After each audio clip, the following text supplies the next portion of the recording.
on there. But hello, welcome. Thank you so much for joining us for today's masterclass on accessibility in game development. I am joined by Harriet Frayling, as you can see on the screen, is a games accessibility and inclusion consultant and who will be leading the session today. For those who might not be able to stay for the whole event, it will be recorded and put on our YouTube channel, which is just youtube.com/safeinourworld. And there will be links to resources and the presentation in there as well, so you can catch up on that if you would like. But thank you so much. I see a cat. It's very exciting. Yes. There will be so many cats featured in this presentation, as like last time. But yeah, let's get started, and I'll pass it over to you, Harriet, to present. No worries. Hello, everybody. Yeah, this is Tilly. She is demanding attention, and she wears a harness so she can go outside safely. So yeah, there we go. I just have a few sort of guides. Just be respectful. Discussion is always welcome, but just be mindful of others. You can ask your questions in the chat at any time. I don't believe in stupid questions, and I will answer questions at the end in the Q&A portion. That's generally it. Just be chill. It's all good. So we're going to cover some things. We're going to cover who I am. Why do I have the authority to be here? And justifying my existence, as usual. We're going to talk about what disability is and why it's relevant to everyone, because that is an important part of accessibility. We're going to talk about the games accessibility, what it actually is, and its history and its future. We'll do a little basic introduction to the sort of premise of inclusive design, and I'll talk about why that's important. And then just having a look at the different stages that you can add accessibility in, and so on. So me, why am I here? I do a lot, I do too much. If you see me looking in this direction, it's because that's where the big screen is. Should really put the little screen somewhere. Where is it? There it is. No, that's not it. That's the next slide. How dare you? There we go. So yeah, I'm real life disabled and neurodivergent human. I'm definitely not three goblins in a trench coat masquerading as a person. I've been consulting for 6 years now. I work with big and small studios. I also work in the arts, education, charities, all sorts of things. To consult on things like games accessibility, but also disability and neurodiversity inclusion. And my pronouns are she, her. For anyone that cares or wonders. So I'll ask the first question, and I do apologise for the flashbang. I didn't realise it would be this loud. Disability, we think about disability in two different ways in the world. The first one is the medical model, and that is a system that says it's actually the condition that you have that creates your disability, and that by treating that condition, that disability can be cured, mitigated, or maintained, and the responsibility to not be disabled is inherently then on the disabled person. Then we have the social model that says it's actually barriers and frictions in the world itself that creates disability. For example, if somebody is a wheelchair user, if they encounter a building that only has steps, they're not disabled because of the wheelchair, they're disabled because of the steps. If there was a ramp, they'd be able to access. And so by removing those barriers and that friction, we remove those environments and situations that disable people. And disability can occur in things like accessing like communities, accessing things like public transport. It can occur accessing a building. It can be literally everything can create a disability or create disability in that situation. And games are no exception. So I'm going to use myself as an example. Hi, I'm a hot mess. I am an incredibly disabled person with the privilege of not looking like one. I have a lot of neurodivergencies and a lot of physical central nervous system related physical disabilities. And all of those icons are areas in which they either overlap and the way they affect me. It affects my brain and how I think, how I can remember things, how fast I process or slow I process information. It affects my vision, it affects my hearing.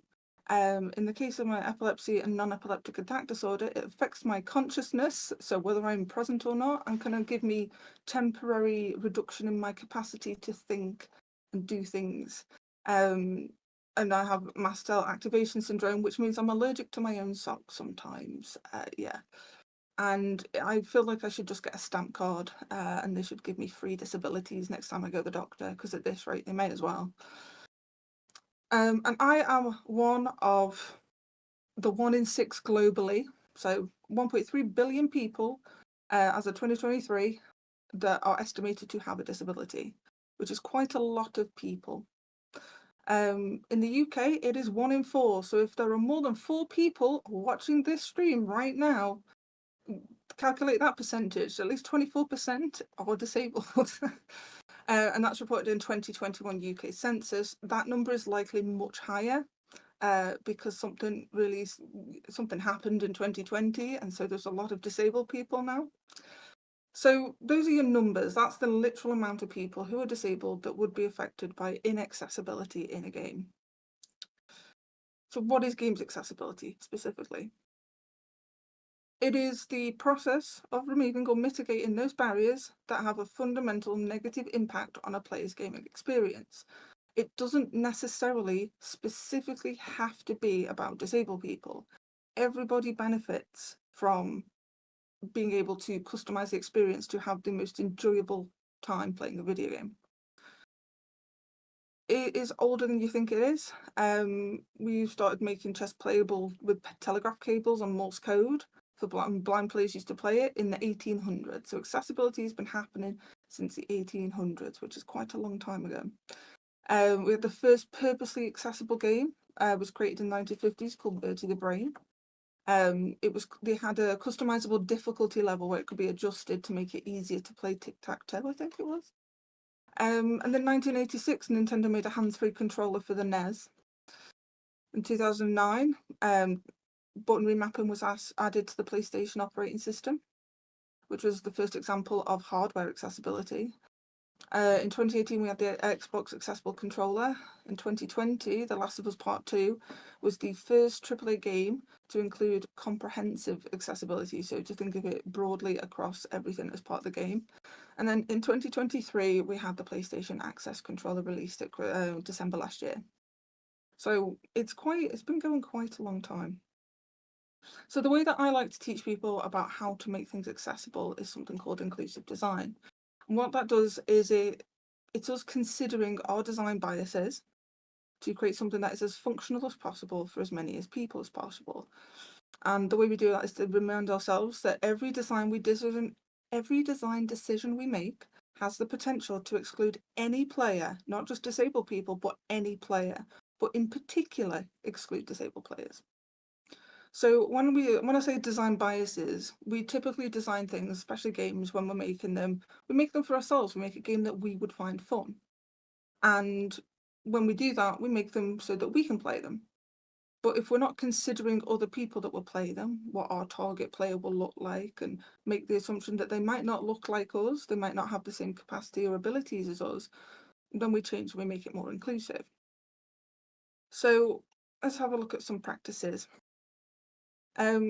This is about the impact of design. So typically what we have base level is exclusion. We make games for able-bodied players. We make games for a very specific kind of person and only that person, and anyone else who wants to play it can just go away.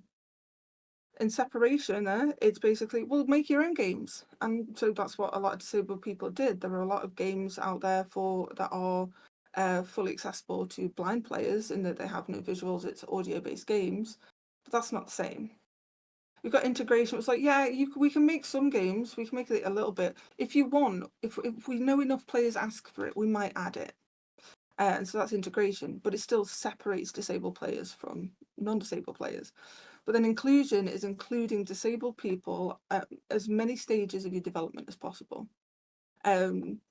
Like integration is currently largely how mostly the industry does consulting, in that at key moments of development, they'll bring in disabled consultants to talk about, access requirements and things like that. But we're still separate a lot of the time from the industry. We're only brought in at certain times. There's a few studios that now do have disabled people that are working in their accessibility departments, and that's inclusion. But a lot of the time it has been exclusion, separation, and integration. Inclusion is the best way to do it because then everybody gets involved. And that's also thinking about it from intersectional as well, not just about whether being disabled, but other areas of, intersectionality as well.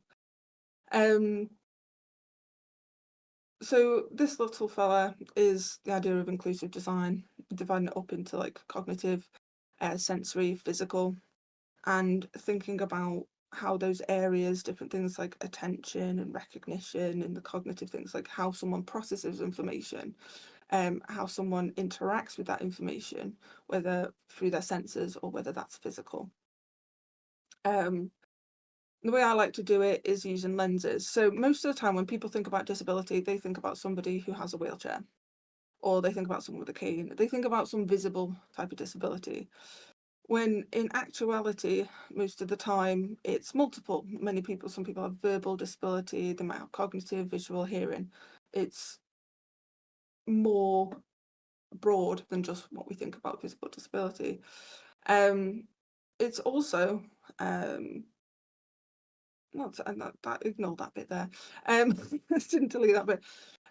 Being disabled also can be changed. You have different environments. So, for example, a pregnant person is technically disabled by the same reasons that they may have cognitive fatigue, because growing an infant is extremely heavy on the system. They may have difficulty with mobility as well. They may need to have the captions on because they just can't concentrate on hearing and growing a human. It may be something like, maybe if you do have a new child, you may be holding the child somewhat like this cat here, and you only have one hand free. I wouldn't, in my current situation, be able to play most games that require me to use both hands on a controller.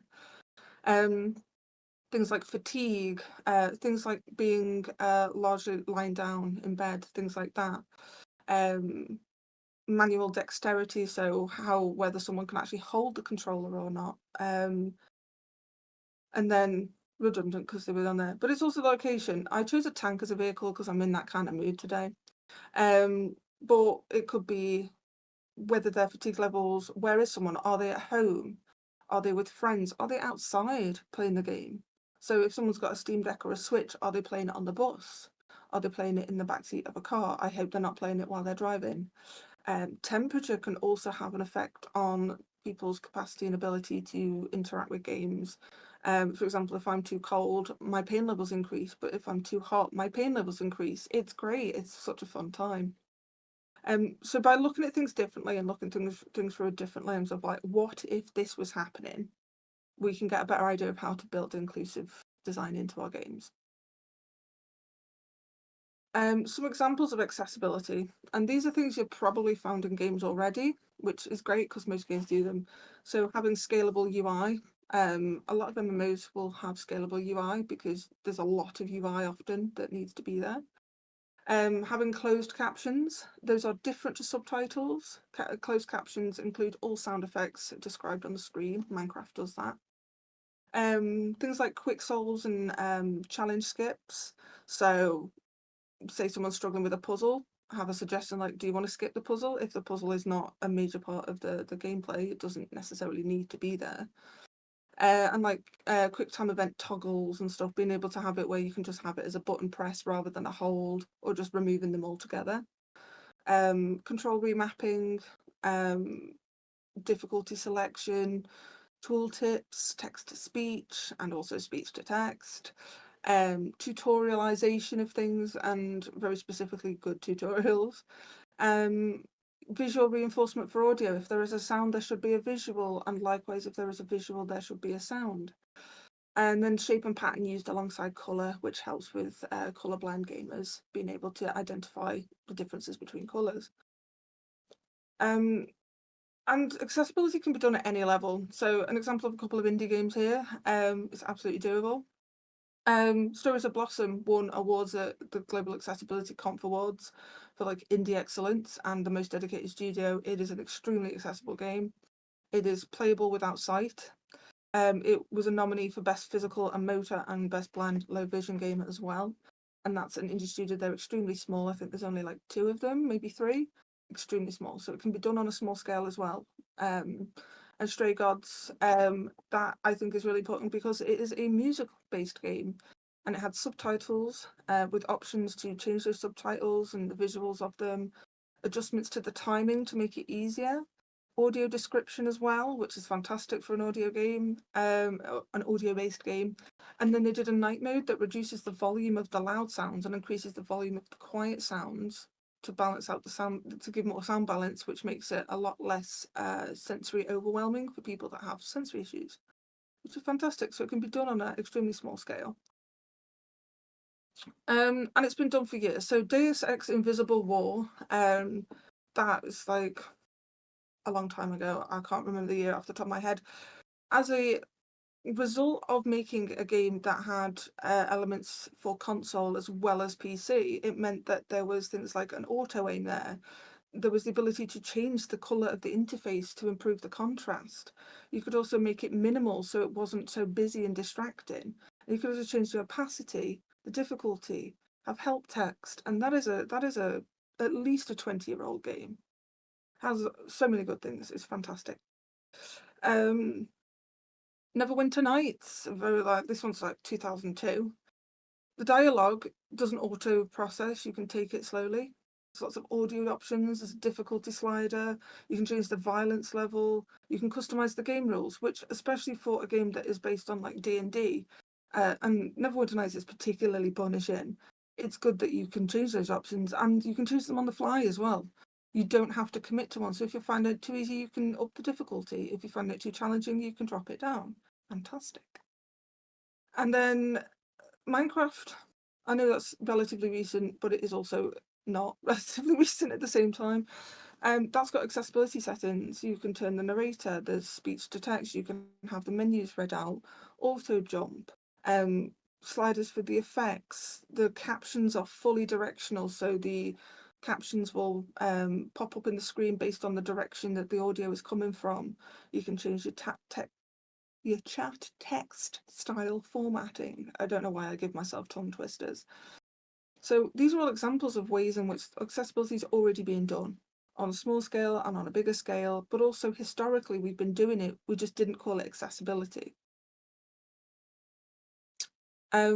So where can we do accessibility? There's mainly like 3 areas. You've got your pre-production. So are you about to make a game? Well, you can start thinking about accessibility right now.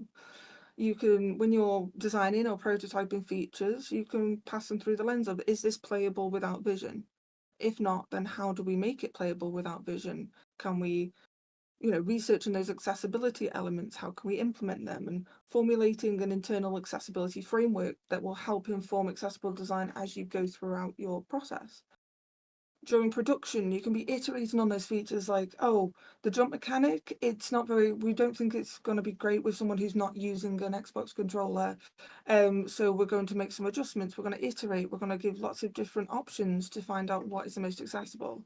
And testing those features with QA, but both player testing as well to make sure that they're accessible as well.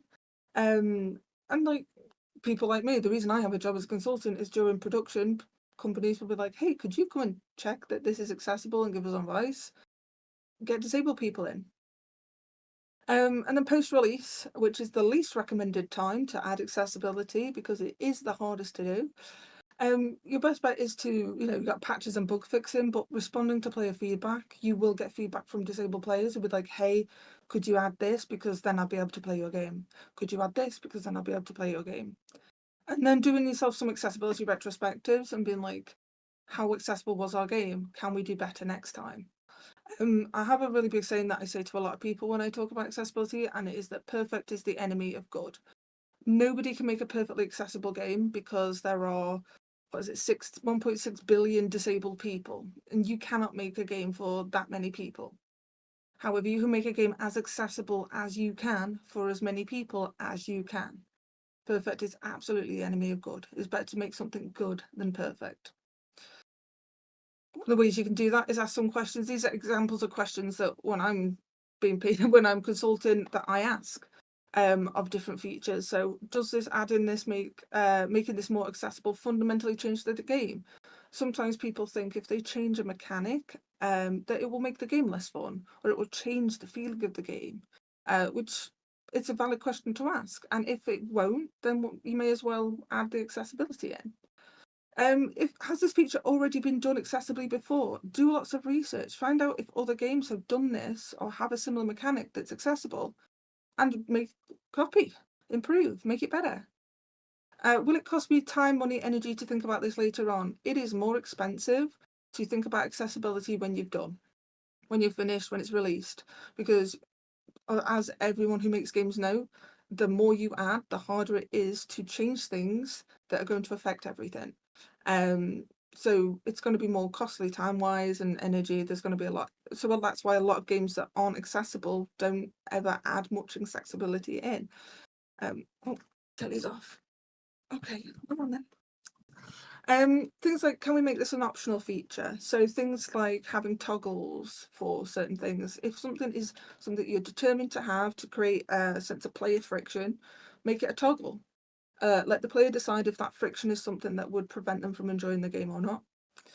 Have a think about who'd be unable to access the game. So Tilly is scratching herself on my table and it's wobbling everything. If you implement the feature in an inaccessible state, who would be affected? Thinking about that is often a good way to think about the accessibility. Like, if somebody had no vision or limited vision, could they could they utilize this feature? Would this feature cause them problems? Looking at features you've already got. So if you've already implemented subtitles or captions, there we go, you've already done some accessibility. If you've got audio sliders, that's already partly accessible. Things like that, looking at what you've already got and having a look to see if it is accessible. And then, have we tested this feature? And did you find anything out that would be relevant to accessibility or improving accessibility throughout? So what we do now is I say thank you very much for listening, and let everybody ask questions, answers, and things like that. And I'll do my best to answer. If any of the questions are like, how can I make my specific game accessible? I unfortunately cannot answer that question because that would require a lot of analysing an entire game. But I can, obviously, like smaller questions and things like that, I'm pretty sure it'll be fine.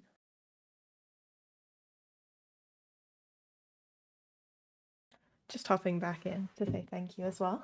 And we'll be looking at the chat, although I can't see an awful lot of questions, but there are some really nice comments that I've seen already. So I'm just going to read some of those out. The first one is talking about how a lot of the features that you've mentioned are actually helpful for everybody, which obviously is the idea. I think that's a huge part of accessibility, is that it's not necessarily targeting any specific group of people, but it ultimately can make everyone's experience better and include more people, which is fantastic. We've got someone actually asking if you've got any resources you'd like to share, which you definitely do. Yeah. And we'll be able to add those in as well to the links in our YouTube VOD once this is ready. I'll also add it into the Discord as well if anyone's not in the Discord. I will. Oh, it's on the screen. I don't even need to type it in. If you'd like to join the Discord, you can see the link on the screen.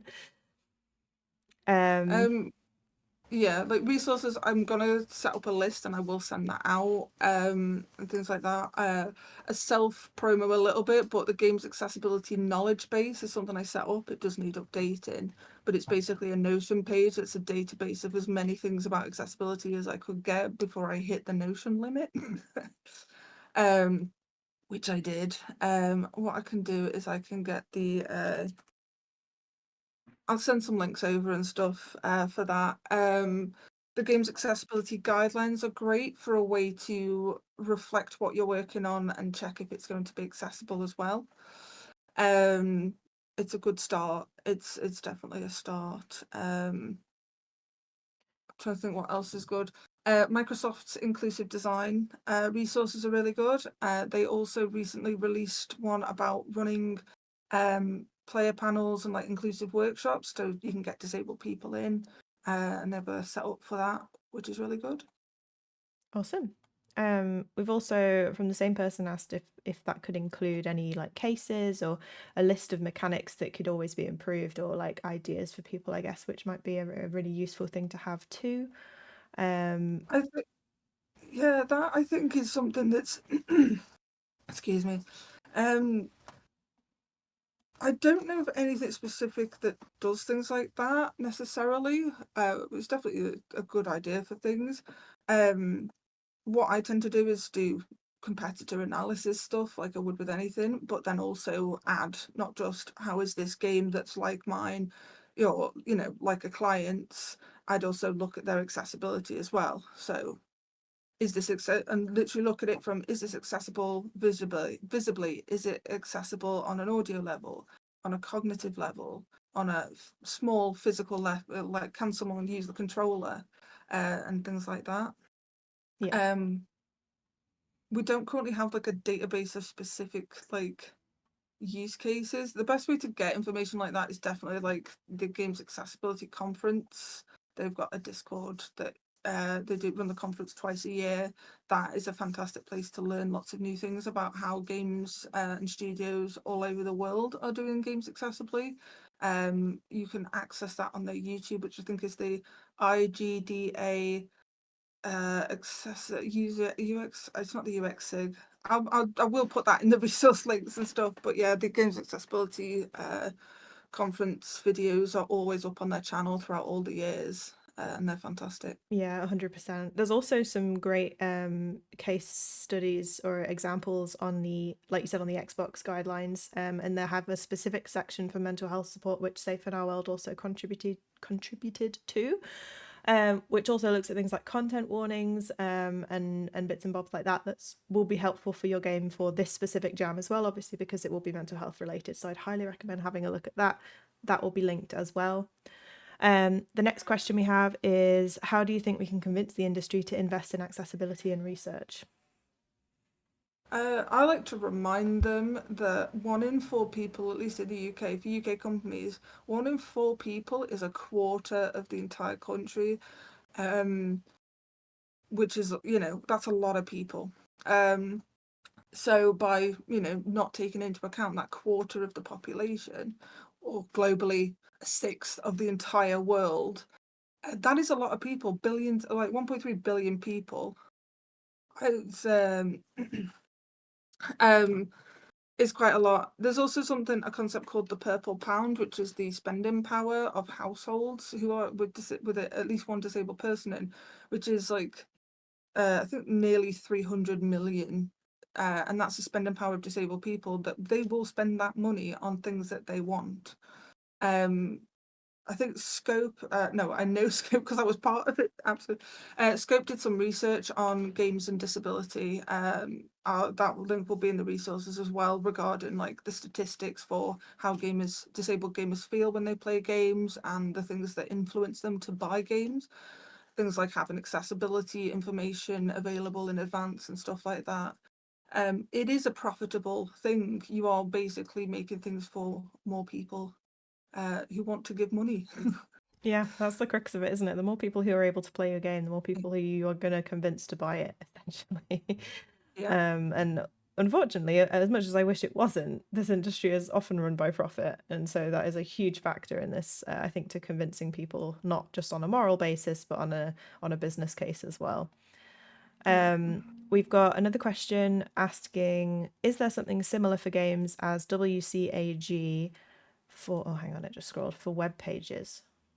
I'd probably say the closest thing would be the Games Accessibility Guidelines, which is literally gameaccessibilityguidelines.com. It has like an Excel spreadsheet you can download. It has like levels, so there's like basic and like intermediate and advanced. I've always found it really useful to have as a base level checklist to sort of like, is this feature this? Do we have this? Can we do this? And go through it. There is currently no sort of like legal system yet, aside from the stuff that's legal requirements for multiplayer, which is like text to speech and speech to text because of American laws. There are some coming through European law as well regarding communication as well. But there's really nothing specific, like a framework yet. Lots of different places. Basically, those that have the frameworks, they tend to build their own based on how they make games. Awesome, thank you. The next question is, what's your favorite accessibility feature or recent game? Um, Ooh, what was I playing recently? Oh, I've actually been playing No Man's Sky recently, and I really like the accessibility stuff they have on that, because the text was tiny when I started, and it allowed me to make the text bigger. And also, like, a lot of the buttons initially you have to hold, which I can't do, so you can toggle that off. So I've actually really been enjoying it. I'm trying not to think about it right now because I'm genuinely starting to get addicted to it. But because it's now easy for me to play, so I have to play with a controller because a keyboard and mouse is difficult for me. And because of the auto saves, it means that, like, I'm not too worried about having to quit when I can't play anymore. I'm not too worried about, like, things happening when I'm not there. So, like, even on a cognitive level and a sort of like chronic fatigue level, it's nice to be able to drop in and out of it, and it's designed that way. It's really nice. Hell yeah, that's actually one I still need to play because I've heard so many people rave about it, and it's been on my list for so long. But yeah, it's nice. I thought it was really interesting that you put about The Last of Us Part 2 on there being like kind of keystone in the AAA Mhm. department on accessibility. I knew that there was a focus on it, but I didn't really know that it was one of the first ones to actually have more stuff in It it. was probably at the time it was basically the most accessible I think we'd ever seen a game, and they also spoke about that accessibility, and there was lots of like they were very open about it as well. And I think that in itself, I think it has its sort of problems as well, because I think a lot of indies look at that and think that's their benchmark, and it's like, no, that's what you can do with lots of money. Yeah. But there are lots of, it's why I talk about indies being able to do amazing things with accessibility, because you don't need AAA bit money to be able to make a really accessible game. Yeah, exactly. A lot of it is foresight and planning, but it's also just it's not impossible. I know that a lot of people think accessibility is like an add-on and it's a nice to have, but ultimately you can build it in as much as you have the capacity to, as you were saying. And it's not necessarily a success or a failure, but somewhere in between where you're doing as much as you can, and actually considering it and that being more inclusive in the process, which I think is Yeah. the goal here.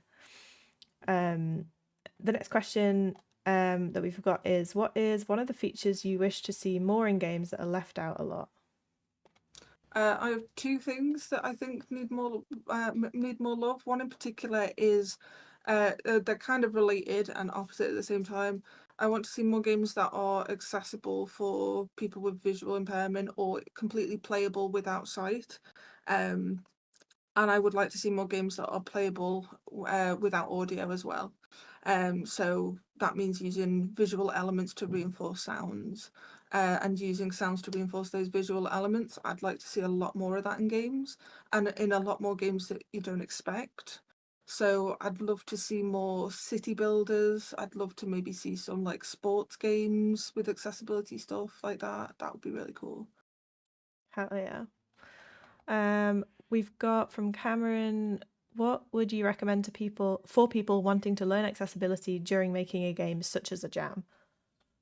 For game jam, literally, the accessibility guidelines is always a good start, because as you're designing the game rapidly, you can literally have a check sheet to be like, okay, what are these things? Is what I'm thinking of accessible? How could I make it accessible? You've got like a list of features that you could possibly use to sort of change that. But also, like, if you're making, like, wanting to make an accessible game, find people that are disabled to have a look and be like, would you be able to play it if I did it this way? Um, there's a lot of disabled and neurodivergent people that work in the games industry as well. So get in touch with people. Be like, hey, could you test this for me? Does this work? Allocate a little time, depending on the length of the game jam. Allocate a little time to testing and see if disabled people will play it, and they'll let you know if it's accessible to them or not. 100%. And also, we've got our Discord community. So if you've got questions, there's no harm in putting it out and seeing if there's other jammers that are wanting to know the same thing. Maybe we can try and find some answers for you. But also just, helping each other succeed in this as well is really important. So there's a lot of resources and people who want to help because people want to see more accessible games. And so, seeing aspiring developers and new developers joining in on this and trying to become more accessible is really wonderful to see. um, the next one, oh, we've got a message saying that Celeste is their favorite indie game with great accessibility. I love Celeste as well. It's so difficult for me. but it's brilliant. We've got one saying, I can imagine adding accessibility specific jokes. For example, if a player is playing without audio, make an in-game character say, "Oh wait, you won't be able to hear it." This is one of the ideas. I think that's interesting. I think it's so good disability representation in games is a whole issue of itself. It's starting to get better, it is. But it's got a long way to go. So that's something I would be careful of, just because you want to make sure that it's reflected accurately. Especially if a player is playing without audio, like you want to make sure that it's you're being sensitive to the reason, because not everybody who plays without audio is necessarily disabled. So as long as you make sure you're sensitive to the fact that people could turn off the audio for a variety of reasons. Yeah. And also people who maybe are, completely deaf might not even turn off the audio, because what would be there wouldn't necessarily be a difference for them. If you have anything else that you'd like to ask, obviously we'll be in the Discord, so we'll try and answer as much as we Yeah. can. You can find out more resources that we'll be linking in the VOD. And I think that's it. We'll be doing more masterclasses over the next few months, of course. They'll be announced soon. I know that we haven't got specific dates for them yet. We're just finalising them. But we will have one from Outright Games coming up soon that talks about creating games for a younger audience and how to tailor your games for an audience in an age group specifically, which I think will be really interesting. So please do check in for that. We'll be talking about that on our website, on social media, and in the Discord as well. So multiple ways to find out information about what's Yeah. happening with the jam. But for now, thank you so much, Harriet, for joining us and for being so wonderful and gracious in telling us about accessibility. I've definitely learned a lot. I think it's been just really great. So thank you. But yeah, No I worries. will Have fun. leave you to enjoy your morning/afternoon/evening, depending on what time zone you're in right now. And we'll see you next time. Bye. Bye, everyone.